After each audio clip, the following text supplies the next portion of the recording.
My parents got divorced when I was 3 years old. This is not something that either one of them told me. I had to discover this on my own. I remember sitting on my mom's bed and just like going through her paperwork, and then I saw like the divorce papers from my father. I heard things from my mother's side, I heard things from my father's side. Nothing adds up. But I want to believe pretty much whatever my mom told me was true. So based on that account, when I was a baby, she got me. She left my dad. She got an apartment. She went to that apartment and she lived there. And he came to that apartment and told her, give me Shabana, me, I was a baby. Or if you don't, so-and-so will beat you up. So-and-so was his daughter. He has two daughters from a previous marriage. So my mom, alone and afraid, gave him me.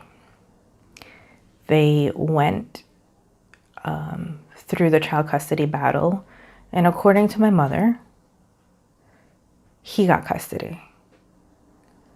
He got custody according to her because the judge was sexist, basically. Sexist against women. So, you know, when you're 9 years old and you're hearing these stories, you want to just believe your mom. I grew up, however, hearing a very different story from my father. My father basically told me that my mom left me in the hospital to die.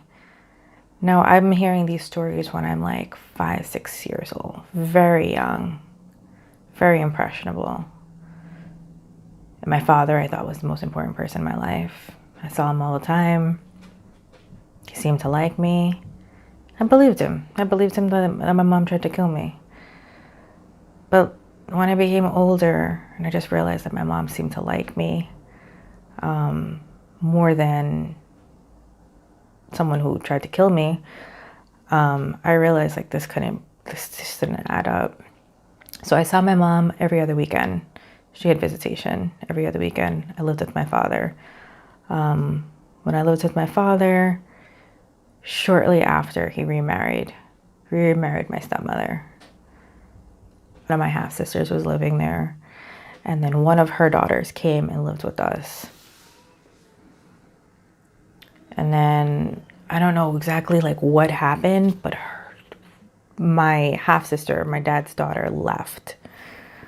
According to her, she left because my dad was forcing her to call my stepmother mom, which he did to me. I had to call my stepmother mom, and he forced me to call my actual mother by her name, Yasmin. So I called my mom Yasmin up until I was probably like 9. And then, you know, when I was around 9, she started telling me like everything he told me was a lie. And, you know, her story just seemed more believable because she seemed to care about me. My dad was very uninterested in me. It was because of my gender. It was because of who my mother was. It was because of so many different things. And I was a small child. I don't think that generation, he's from like the older generation. My mother and my father have like an age gap. That was a generation that they didn't feel like they needed to pay attention to their kids, much less their kids who were girls. So my stepmother would watch me. And that idea of watch really like just meant like I was in the same house as her. She gave me chores, what to do. I would do those chores. In front of people, she pretended like she was this very loving stepmother. It was very classic, like Cinderella bullshit. Very nurturing and loving when people are around, basically when the cameras were around. But when they weren't, she was abusive physically. He was emotionally abusive. She was also emotionally abusive. She came from a very troubled previous marriage where she was physically abused. So she took, I felt like, some of that anger out on me, and whatever my dad took out on her verbally, she took out on me physically. And then on top of that, I was abused by one of her family members. And they were just very cruel people. Just very cruel, just very nasty. I never knew that people could hate children so much. I never knew that I was worthy. I never felt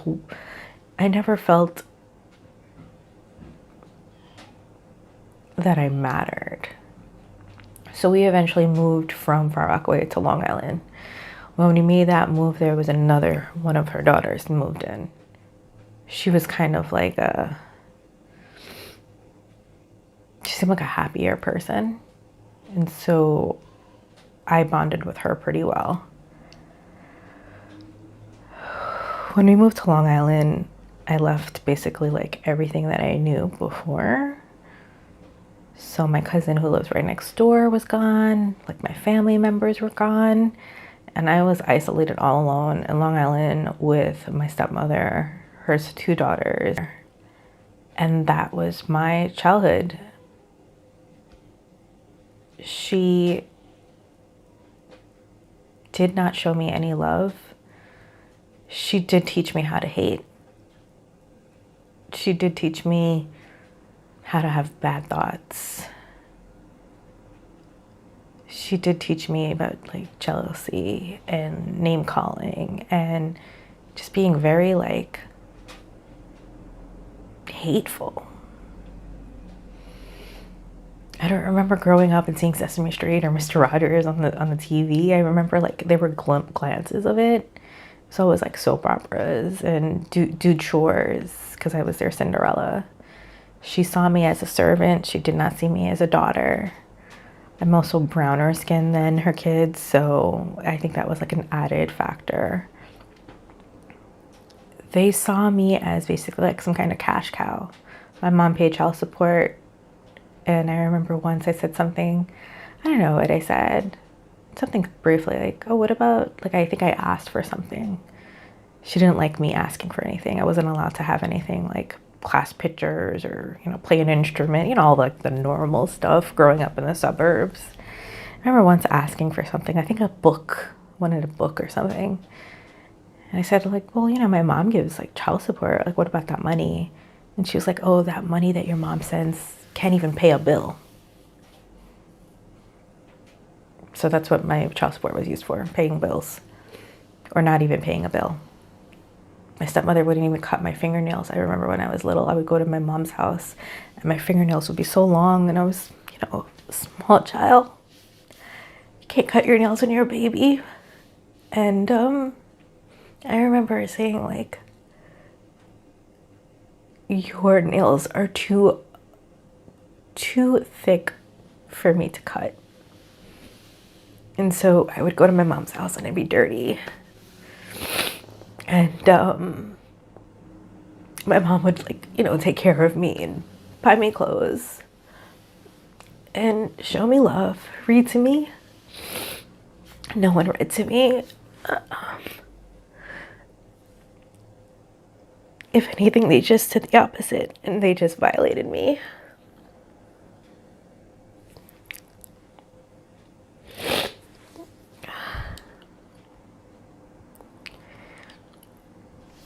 And so when I was really young, we were still living in Far Rockaway.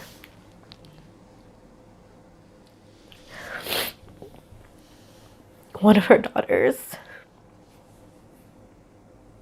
would force me to put on little underwear and like dance around with her. And then later on, I guess the best way to describe it would be she would get on top of me and hump me. I didn't know what any of this was. I was a baby. I was 4 or 5 years old.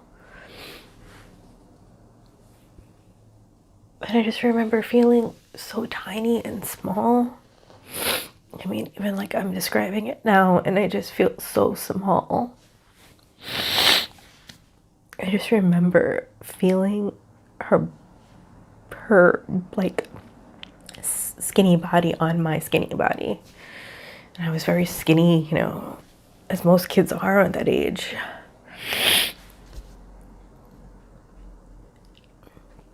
And I didn't know why I was so interested in like sex when I was younger, but it was because I was hypersexualized at a very young age.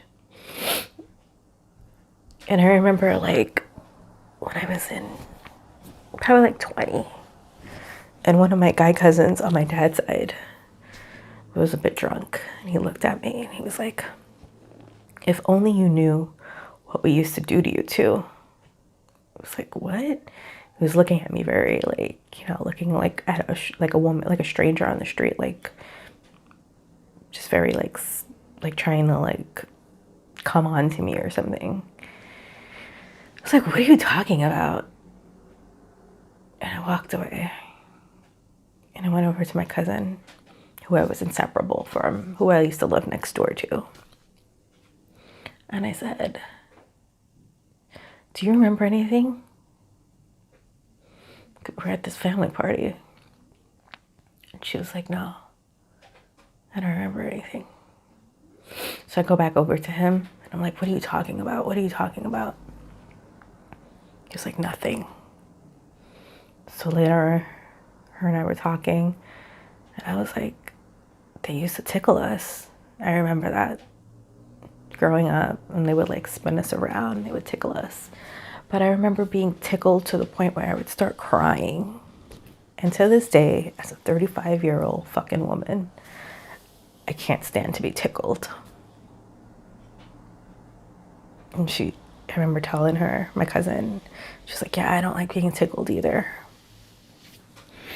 So I was like, what do they do to us? And it was very clear, like they were molesting us. They were touching us inappropriately. And that was like another layer of being sexually exposed unintentionally.